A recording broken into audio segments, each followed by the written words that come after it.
In this tutorial, I am going to show you how to use RightCapital. Firstly, visit the RightCapital website and sign up for an account. Set a strong password and enable any available security features to protect your account.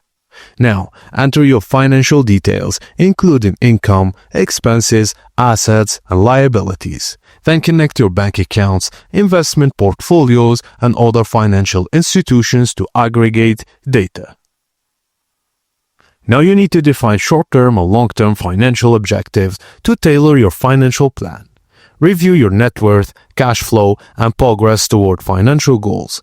Then utilize modules like budget analysis, investment module, and retirement analysis to gain deeper insights. Now analyze retirement scenarios, including social security strategies and retirement spending. Evaluate your risk tolerance and align it with appropriate investment strategies, then explore tax-efficient strategies to optimize your financial plan.